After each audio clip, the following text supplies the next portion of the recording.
Hi friends, welcome back to Manasa recipes. Today tasty and healthy recipe వచ్చేసి ఈ చలికాలం కనీసం వారానికి ఒక్కసారైనా తప్పకుండా తినాల్సిన హెల్దీ రెసిపీ ఇది. మా అమ్మమ్మ నానమ్మ వచ్చినప్పుడు తప్పకుండా ఈ చలికాలంలో అమ్మతో చేయించుకొని మరీ తినేవారు. ఇది నడుంకి కాళ్ళకి మంచి బలాన్ని ఇస్తుందని ఇది తప్పకుండా చేయించుకొని తినేవారు. పిల్లల నుండి పెద్దవాళ్ళ వరకు కూడా ఎంతో బలాన్ని ఇచ్చే ఈ హెల్దీ రెసిపీని మీరు కూడా ఒకసారి ఇలా తప్పకుండా ట్రై చేయండి. మరి మీకు కూడా ఇది ఇలా పర్ఫెక్ట్గా రావాలంటే వీడియోని స్కిప్ చేయకుండా చివరి వరకు చూసేయండి. మరి ఇప్పుడు లేట్ చేయకుండా దీన్ని ఎలా ప్రిపేర్ చేయాలో చూసేద్దాం రండి. ఈ హెల్దీ రెసిపీ చేసుకోవడానికి ఇలా ఒక ప్రెషర్ కుక్కర్లోనికి పొట్టు మినపప్పుని 1 గ్లాస్ వరకు తీసుకుంటున్నాను. మీకు సరిపడా తీసుకోండి. ఇలా 1 గ్లాసు పొట్టు మినపప్పు ఒక నలుగురికి సరిపోతుంది. చూడండి, దీన్ని ఇలా 1, 2, 3 సార్లు వాష్ చేసుకోవాలి. వాష్ చేసుకోవడం వల్ల మనకు దీనిలో ఉన్న పొట్టు కొద్దిగా పోతుంది, పూర్తిగా పోదు, మరేం పర్వాలేదు. ఇప్పుడు వాష్ చేసుకున్న తర్వాత 2.5 గ్లాసుల వాటర్ని యాడ్ చేసుకొని కొంచెం ఆయిల్ని కానీ నెయ్యిని కానీ వేసుకొని మూత పెట్టేసి దీన్ని మంటని సిమ్లో పెట్టి 4 to 5 విజిల్స్ వచ్చేంత వరకు, అంటే పప్పు మనకు మెత్తగా ఉడికేంత వరకు ఉడికించుకోండి. నేను ఇక్కడ ఒక 5 విజిల్స్ వచ్చేంత వరకు ఉడికించుకున్నాను. చూడండి, పప్పు ఇలా సాఫ్ట్గా ఉడికిపోవాలి. ఇలా ఉడికిన తర్వాత దీన్ని ఒకసారి ఇలా బాగా స్మాష్ చేసుకోవాలి గరిటెతో. ఇలా మనకు రౌండ్ గరిటె అయితే ఇలా ఈజీగా స్మాష్ చేసుకోవచ్చు.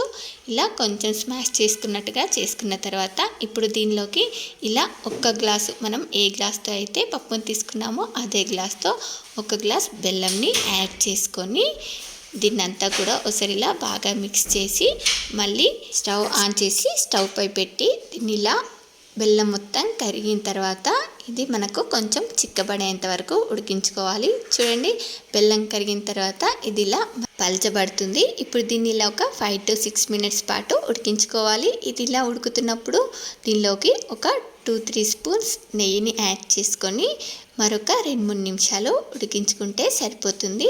చూడండి, మీరు కావాలంటే దీనిలోకి కొంచెం ఇలాచీ పౌడర్ని యాడ్ చేసుకోండి. నేను ఇక్కడ ఇలాచీ పౌడర్ ఏమీ యాడ్ చేయట్లేదు. ఇలా చూడండి, మనకి ఇది ఇలా బాగా మరిగి చిక్కబడిపోతుంది. చూడండి, మనకి ఇది ఇలా మరిగిన తర్వాత ఈ కన్సిస్టెన్సీలో ఉంటే సరిపోతుంది. ఇప్పుడు దీన్ని ఇలా మరిగించుకున్న తర్వాత స్టవ్ ఆపేసి వేడివేడిగా సర్వ్ చేసేసుకోవడమే. ఇలా చలికాలంలో కనీసం వారానికి ఒక్కసారైనా చేసుకుని తినండి. ఇలాంటి హెల్దీ ఫుడ్ని తిన్నారు కాబట్టే నాటికాలం వాళ్ళు చాలా బలంగా ఉన్నారు, ఆరోగ్యంగా ఉన్నారు. అందుకనే ఇలా వారానికి ఒక్కసారి చేసుకొని తినండి. ఇది చాలా టేస్టీగా ఉంటుంది, చాలా హెల్దీ కూడా. దీన్ని ఇలా చేసుకున్న తర్వాత పైనుండి కొంచెం నెయ్యి, మీకు నచ్చితే జీడిపప్పులు, డ్రై ఫ్రూట్స్, మీకు నచ్చిన డ్రై ఫ్రూట్స్ని కూడా యాడ్ చేసుకొని తినొచ్చు, లేదంటే అలానే తినేయచ్చు. మరి ఈ హెల్దీ రెసిపీ మీలో ఎంతమందికి నచ్చిందో ఒక లైక్ చేసి మీ ఫ్రెండ్స్ అండ్ రిలేటివ్స్కి షేర్ చేయండి. మరిన్ని టేస్టీ అండ్ హెల్దీ రెసిపీస్ కోసం మనస రెసిపీస్ ఛానల్ని సబ్స్క్రైబ్ చేసి దాని పక్కనే ఉన్న బెల్ సింబల్ని క్లిక్ చేయండి.